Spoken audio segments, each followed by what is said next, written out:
জীবন যেন বহতা নদীর মতো, চলার পথে কত বাঁক মোহনা শত, আছে আরো দ্বন্দ্ব আলো আধারের, বেছে নিতে হবে তাই পথ আমাদের। আসসালামু আলাইকুম প্রিয় দর্শক, আপনারা যারা দেশে আছেন প্রবাসে, সবাইকে জানাই অনেক অনেক প্রীতি ও শুভেচ্ছা। শুরু হলো এনটিভি আয়োজিত এবং লাভ হলো নিবেদিত টক শো আলোকপাত। আমাদের আজকের বিষয় রাহমাতুল লিল আলামিন। আপনাদের সাথে আছি আমি জাইনুল আবেদিন আজাদ। আর আজকে আমাদের অনুষ্ঠানে অতিথি হিসেবে উপস্থিত আছেন বিশিষ্ট আলেম শেখ আহমদুল্লাহ। আসসালামু আলাইকুম রহমতুল্লাহ বারাকাতুহু। প্রিয় দর্শক, গত পর্বে আমরা বিদায় হজ সম্পর্কে কথা শুরু করেছিলাম, শেষ করতে পারিনি। বিদায় হজ এই শব্দটি উচ্চারণ করলে আমাদের শৈশবের কথা মনে পড়ে যায়।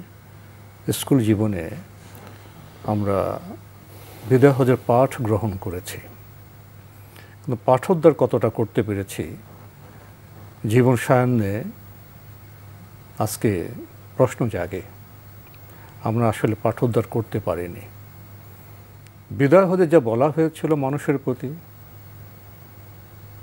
নরনারীর প্রতি, সমাজের প্রতি, সভ্যতার প্রতি, মানব জাতির প্রতি, তার প্রতিফলন তো আমরা বর্তমান সভ্যতায় লক্ষ্য করছি না।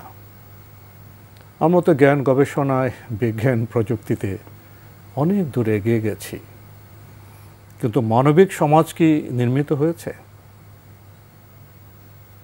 মানবিক সমাজে এত আস্থার অভাব কেন ঘটবে?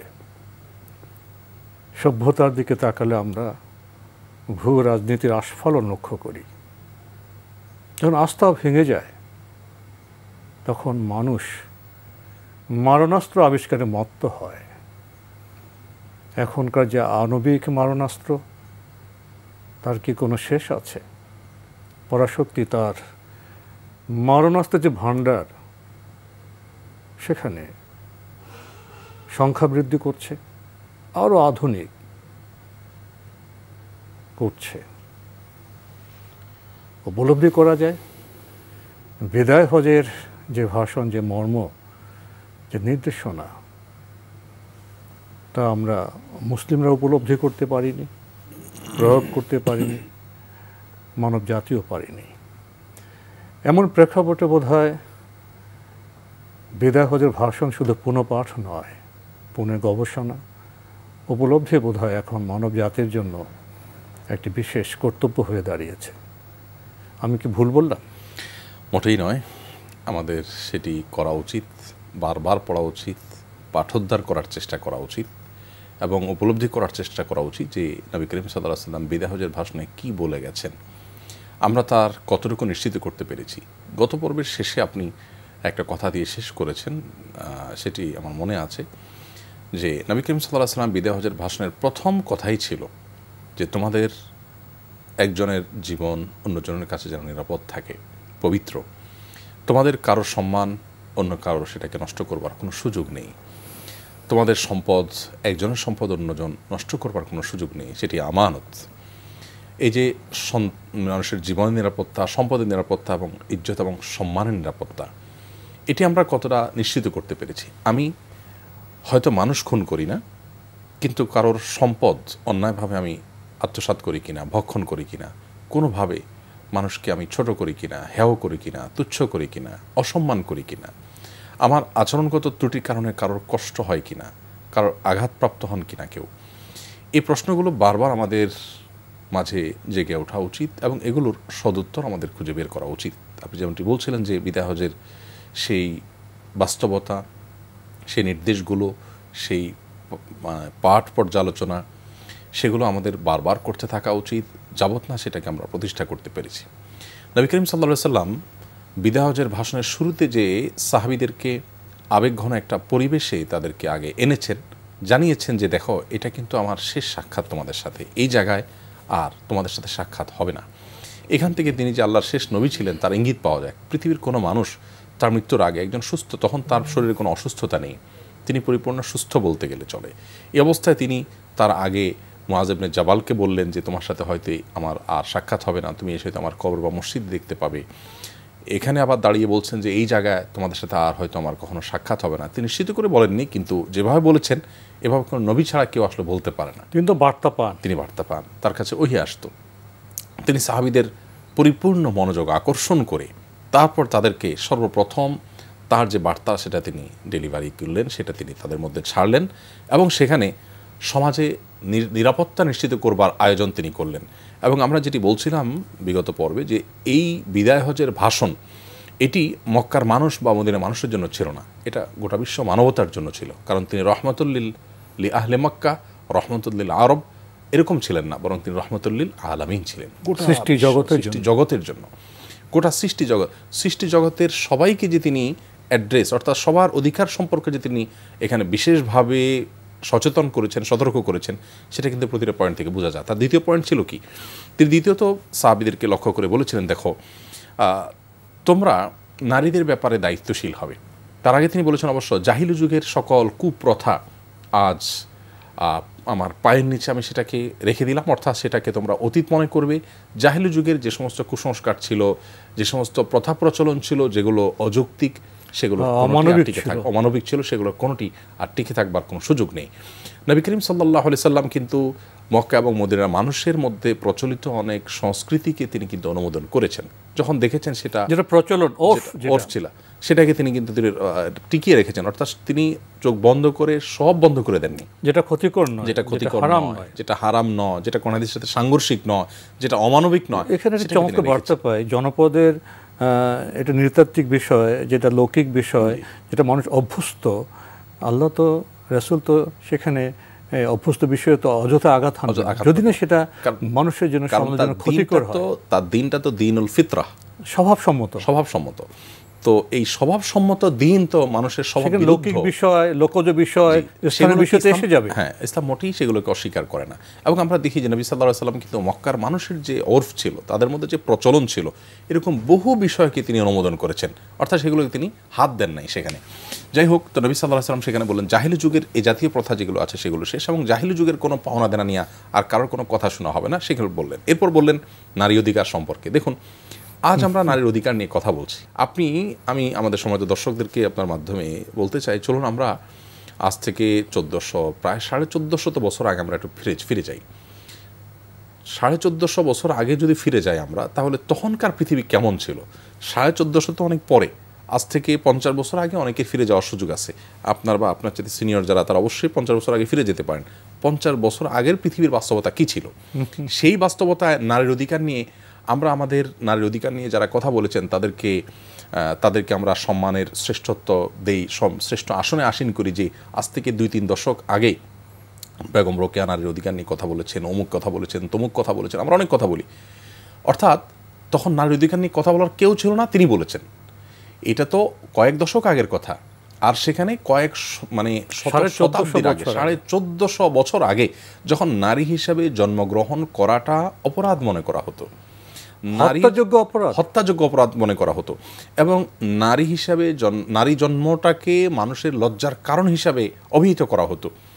এরকম একটা জায়গা যখন নারী ছিল, সেই জায়গায় নবী সাল্লাল্লাহু আলাইহি সাল্লাম লক্ষাধিক মানুষের সমাবেশে দাঁড়িয়ে বলছেন, ইত্তাকুন নিসা ইস্তাউসু বিন নিসা খায়রা, আমি নারী জাতি সম্পর্কে তোমাদেরকে ওসিয়ত করে যাচ্ছি, তাদের ব্যাপারে তোমরা আমার কাছ থেকে ওসিয়ত গ্রহণ করো। সতর্ক করছেন, এবং সতর্ক করে বলছেন যে দেখো, তোমরা তাদেরকে স্ত্রী রূপে গ্রহণ করছো আল্লাহর কালিমার ভিত্তিতে। স্মরণ করিয়ে দিচ্ছেন যে সেটা তোমরা ভুলে গেলে চলবে না, তাদের প্রতি কোনো বৈষম্য, কোনো অবিচার, কোনো জুলুম চলবে না। অর্থাৎ নারীর অধিকার নিয়ে 1450 বছর আগে কথা বলা, অর্থাৎ পৃথিবীর ইতিহাসে প্রথম নারী অধিকার নিয়ে সবচেয়ে বেশি সোচ্চার হওয়া মানুষ ছিলেন এরা। এখানে এসে আপনার সাথে কিছু বিষয় যুক্ত করতে চাই। আসলে বিষয়টি কোনো প্রপাগান্ডার বিষয় নয়। নারীও মানুষ, নর মানুষ, মানবজাতির প্রায় অর্ধেক যে অংশ, সে অংশকে নিয়ে আমাকে প্রপাগান্ডা করব না তাদের যে অধিকার সেটা বুঝিয়ে তাদের হাতে আমরা বুঝিয়ে দেব। এখানে যে আন্তরিকতা নিষ্ঠার প্রয়োজন, এখানে একটি বিষয় উল্লেখ করব। আমরা আজকে যারা নারী অধিকার নিয়ে কথা বলি, দুঃখের সাথে লক্ষ্য করেছি অধিকাংশই নিছক প্রপাগান্ডা ইসলামের সিদ্ধ বিষয় নয়।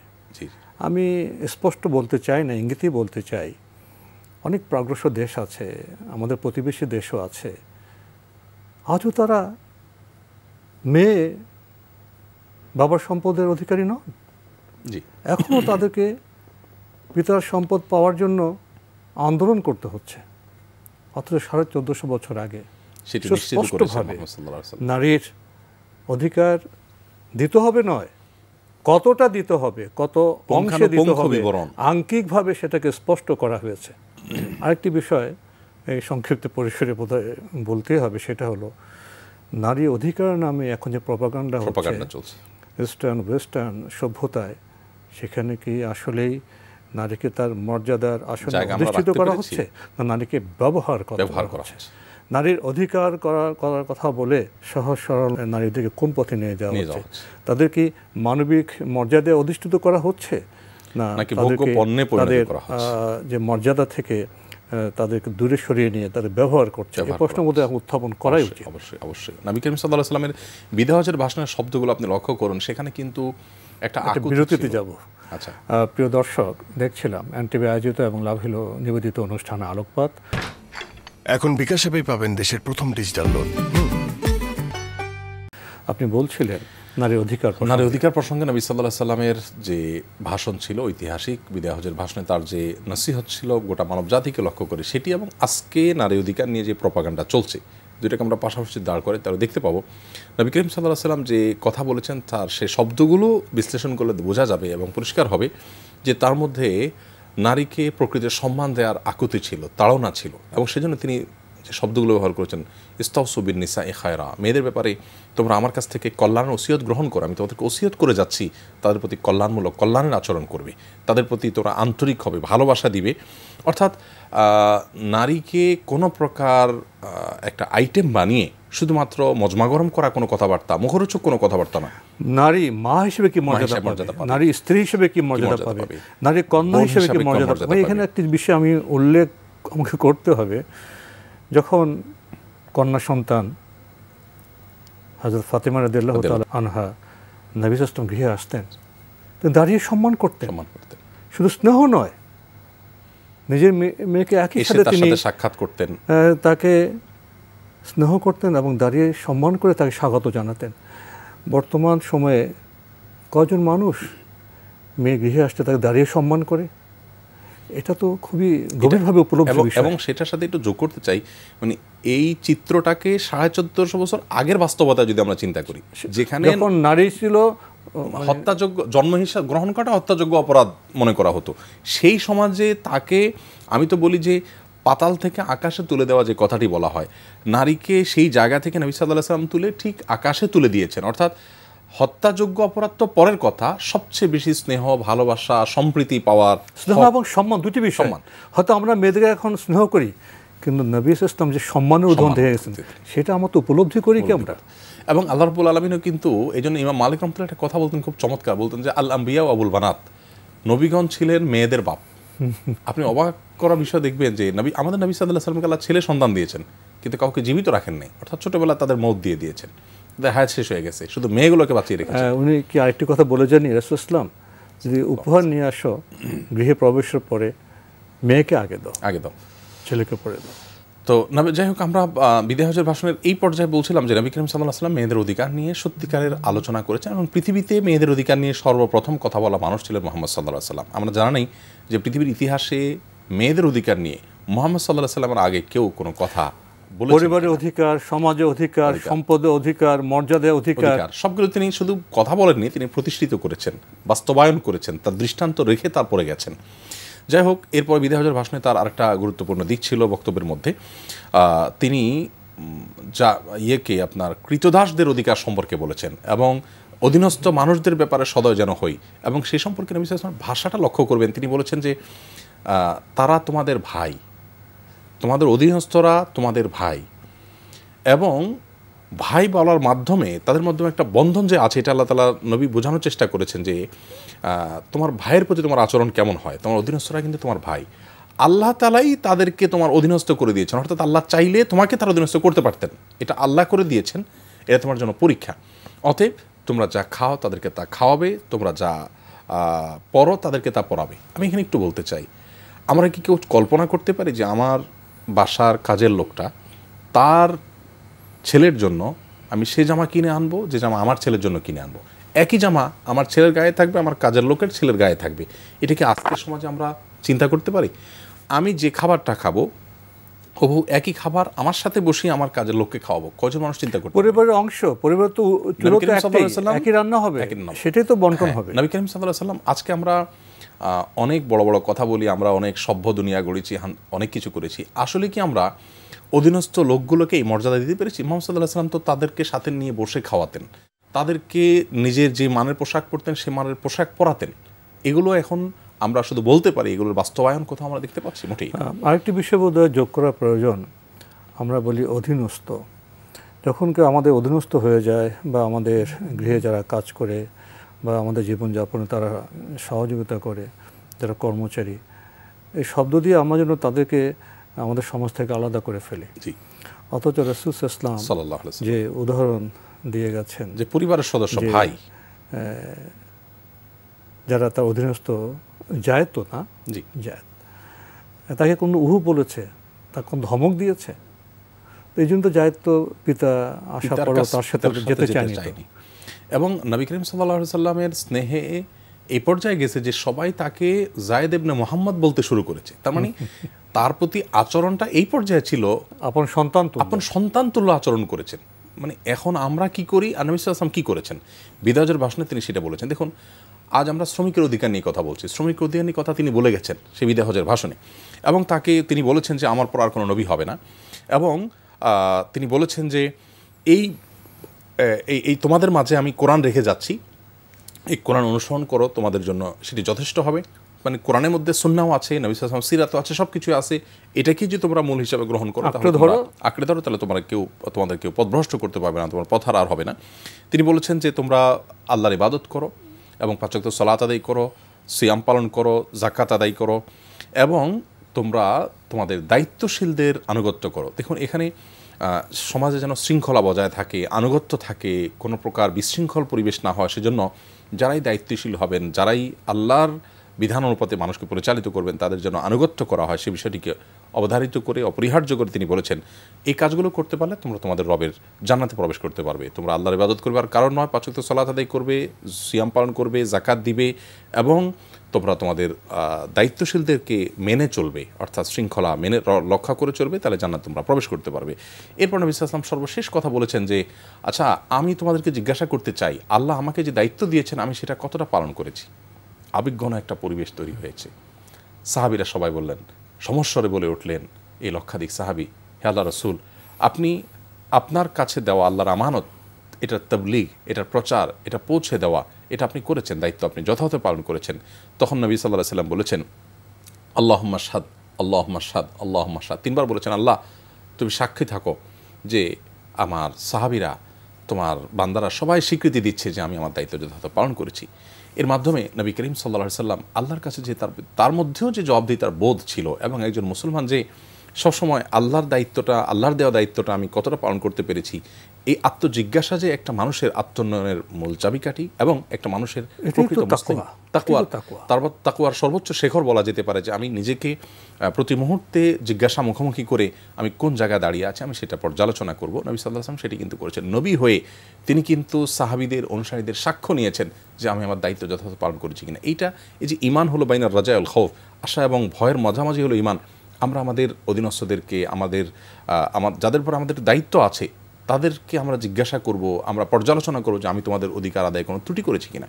নবী করিম সাল্লাল্লাহু আলাইহি ওয়াসাল্লাম সেটি কিন্তু করেছেন। এরপর আল্লাহ তাআলা আয়াত নাযিল করলেন, আল ইয়াউমা আকমালতু লাকুম দীনাকুম ওয়া আতমামতু আলাইকুম নি'মাতি ওয়া রাদিতু লাকুমুল ইসলামা দীনা। এই আয়াত নাযিল হওয়ার পর আবু বকর সিদ্দিক রাদিয়াল্লাহু তাআলা আনহুর কান্না শুরু হয়ে গেছে। অনেকে অবাক হয়ে গেলেন যে এটা তো আনন্দের সংবাদ, কান্নার কি আছে, কিন্তু তিনি বুঝতে পারলেন পরিপূর্ণ করে দেওয়া হলো, আজ তোমাদের জন্য তোমাদের দিনকে পরিপূর্ণ করা হলো, আমার নিয়ামতকে আমি পরিপূর্ণ করে দিয়েছি এবং দিনকে তোমাদের জন্য, ইসলামকে তোমাদের জন্য দিন হিসাবে, জীবন বিধান হিসাবে, একমাত্র ধর্ম হিসাবে আমি মনোনীত করেছি, নির্ধারণ করেছি। এ আয়াত নাজিল হওয়ার মাধ্যমে মূলত আল্লাহ রাব্বুল আলামিন কোরআন নাজিলের যে ধারাবাহিকতা ছিল দীর্ঘ 23 বছর যাবৎ সেটার পরিসমাপ্তিতে এসেছেন এবং নবী সাল্লাল্লাহু আলাইহি ওয়াসাল্লামের বিদায় হজের ভাষণ এভাবে সমাপ্ত হয়েছে। দিনকে যে পরিপূর্ণ করার যে বার্তা আমরা পেলাম, তো এখানেই আমাদের আজকে শেষ করতে হচ্ছে। শেখ আহমদুল্লাহ, আপনি কষ্ট করে আমাদের স্টুডিওতে এসেছেন, সময় দিয়েছেন, সেজন্য আপনাকে অনেক ধন্যবাদ। আপনাকে অনেক অনেক। প্রিয় দর্শক, আমরা দেখছিলাম এনটিভি আয়োজিত এবং লাভ হলো নিবেদিত অনুষ্ঠান আলোকপাত। আমাদের আজকের বিষয় ছিল রাহমাতুল আলামিন। আমাদের এই অনুষ্ঠান আপনারা এনটিভি অনলাইনেও দেখতে পারবেন, ভিজিট করুন www.ntvbd.com।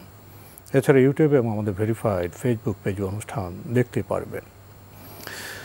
বিদায় হজ শুধু একটি ভাষণ নয়, এটি শুধু একজন শ্রেষ্ঠ মানুষের বক্তব্য নয়, একজন রাসূলের বক্তব্য। সারা জীবন যিনি মানুষের মুক্তির জন্য কাজ করেছেন, ন্যায় এবং অন্যায়, সত্য এবং মিথ্যার পার্থক্য নির্ণয় করেছেন, সেই মানুষের বক্তব্য। বিবেকবান মানুষ যখন বিদায় হজের কথা শুনবে, বার্তা শুনবে, তখন অবশ্যই আত্মসমালোচনায় মগ্ন হবে।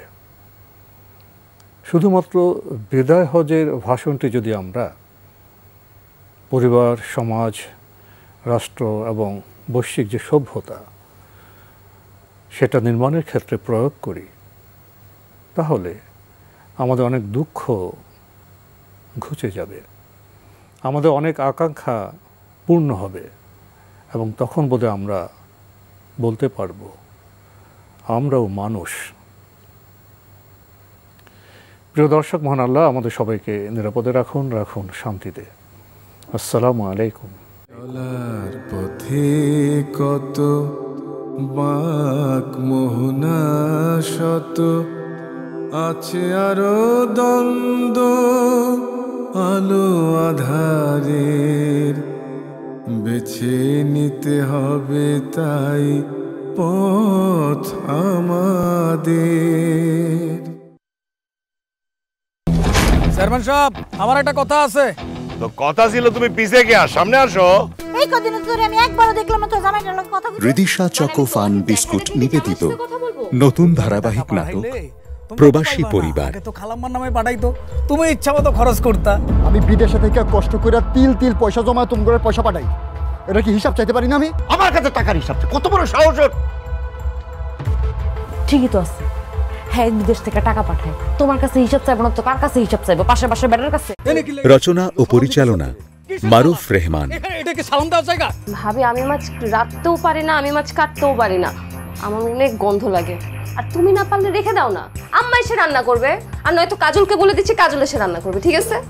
না গো, দেখবেন বৃহস্পতি, শুক্র ও শনিবার রাত 8:20 এনটিভিতে। এখনো নাম্বার মনে রাখছো? মনে রাখি, ফোনে রাখছি। এখন বিকাশ অ্যাপেই পাবেন দেশের প্রথম ডিজিটাল লোন।